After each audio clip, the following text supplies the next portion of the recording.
Please.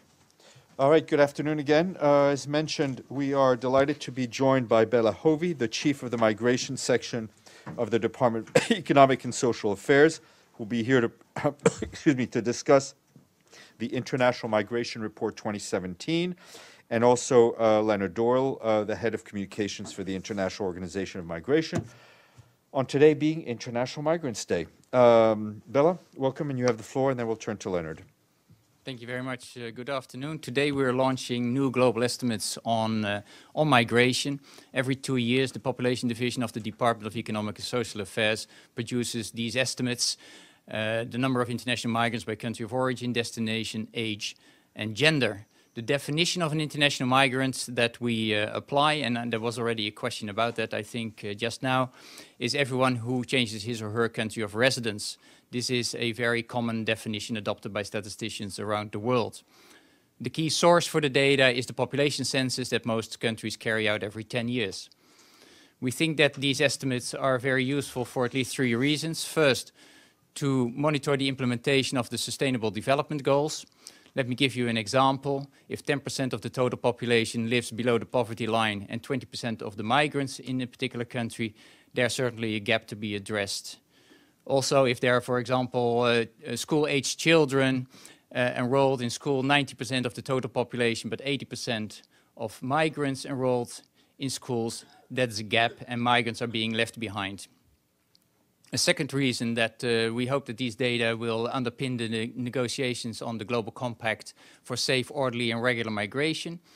On 19 September last year, the General Assembly agreed to develop 2 global compacts, one on refugees and one for safe, orderly and regular migration. The negotiations will start in February, and we believe that a common data set to inform those negotiations will be very useful for member states. And third, we see both at the international level and national level very often that migration debates are unfortunately based on misperception and even myth, and we hope that these data help dispel some of these myths and lead to a more informed and evidence-based discussion on migration. Now, let me turn quickly to some of the key conclusions. In 2017, we find that there are about 258 million international migrants in the world. This is an increase of about 50% compared to 2000. Currently, about 3.4% of the total population in the world is an international migrant, is residing in another country than he or she was living before, and that is up from 2.8% also in 17 years ago in 2000. So, although the number of migrants is growing faster than the total population, we still see that the large majority of people in the world are not an international migrants, namely more than 96%. So that is one myth maybe that is debunked by this report. However, the distribution of migrants is quite different from one country to the next. We see in high-income countries about 14% of the total population is an international migrant, compared to 2% or less in most medium and low-income countries. Just a few words on the direction of migration that also this report discusses. The report shows that actually South-South migration is more important than South-North migration these days. About 38% of all migrants are born in the developing world, but moving to another country in the developing world, and that compares to 35% of all the migrants who are born in the south, but moving to the north. So we see South-South migration is at least as important, and even more important a little bit, than South-North migration. Sometimes you get the impression that migrants move over very large distances and between continents, and although some do, the data also demonstrate that actually the majority of migrants moves within their region of birth. 63% of all of the migrants born in Europe are actually living in another European country. In Asia, it's about 60%, 6 out of 10 migrants born in Asia went to another Asian country, and in Africa, it's about 53% of all those who are born in Africa move to another country within Africa. Quickly on the impacts of migration, the demographic impact the report finds can be substantial. If we look at Northern America and Oceania, we see that during the period 2010-2015, about more than 30% of the population increase was a result of net immigration.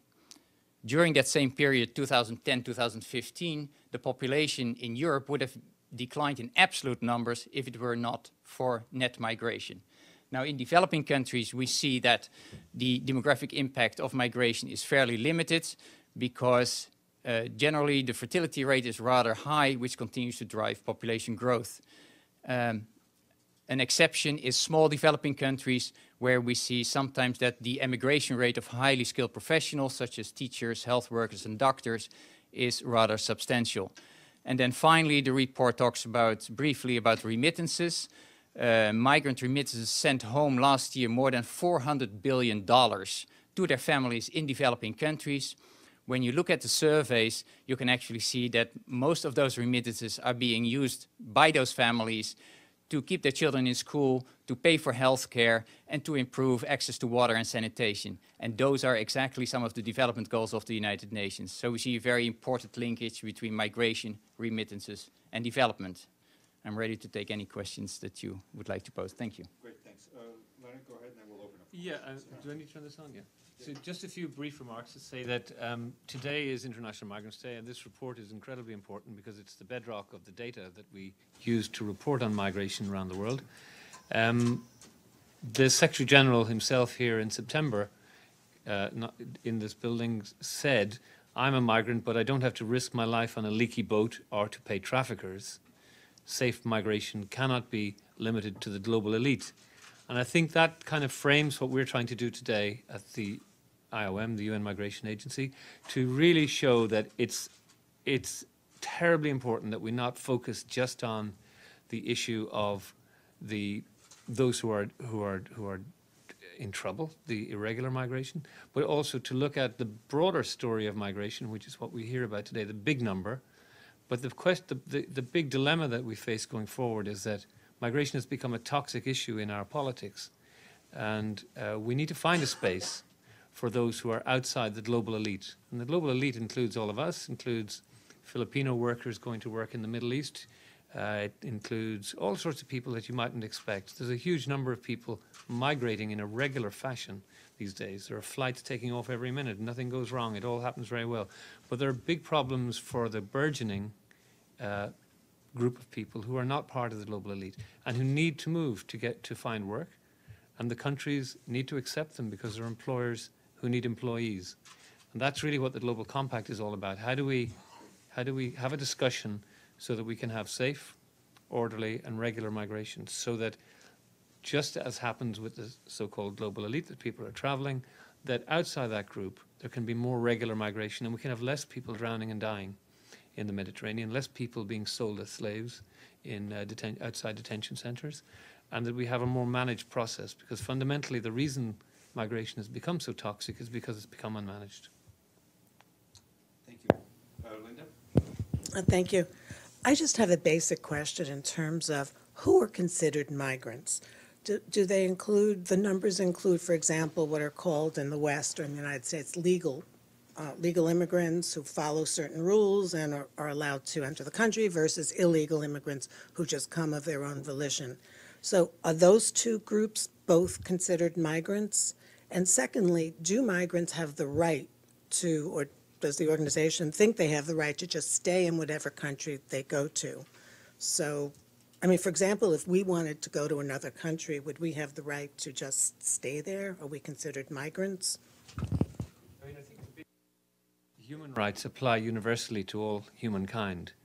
So there's no less human rights for a migrant than there is for anybody else. Everybody has to follow the laws of every country, and whatever those particular laws are in regard to migration, of course, we follow them. But of course, you also have very important categories. You have asylum seekers who have a special role and a special protection and a whole special architecture looked after by the UNHCR. You have unaccompanied minors. You have trafficked victims.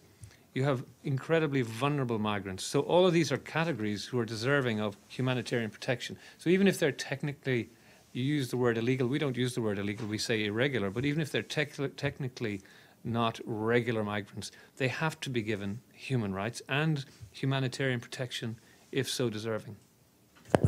But I'm sorry, can I just follow up? But aside from the asylum seekers, most of the migrants are economic migrants who want to have a better way of life. So is the point of view that all economic migrants can go anywhere in the world and the countries would have to accept them? That's Of really my course not. question. Of course not. No. But what, so, Béla, go ahead. Yeah, if I can just respond directly to your question about the definition of an international migrant. So, as I briefly mentioned, we consider a migrant everyone who is changing his or her country of residence. Now, that's a nice definition. How do you measure that? And so we use the population census for that. And in almost all population censuses, there's a question on country of birth or country of citizenship. And we use those two indicators. Now, the census enumerators are instructed to count everyone who is residing on the territory. So it is regardless of legal status, and it's regardless of immigration status. Basically, the census is there to count everyone who is living, who is residing on the territory. And when it comes to the rights, well, there's certainly, as part of the Universal Declaration of Human Rights, a right for everyone to leave one's own country and to return to it, but there's not a right, as Leonard was already implying, there's not a right for persons to enter another country, and that is subject to the sovereignty and the laws of every country.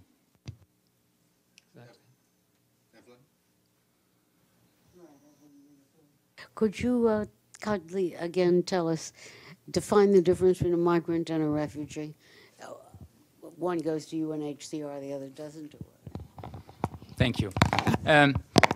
So everyone who meets that definition that I was just saying and who is picked up by the census because of the definition in that census, are you living in this country, we consider an international migrants. So if refugees meet that definition of residence, then they should be counted by the census, and as a result, they will be included in the number of international migrants reported by that particular country.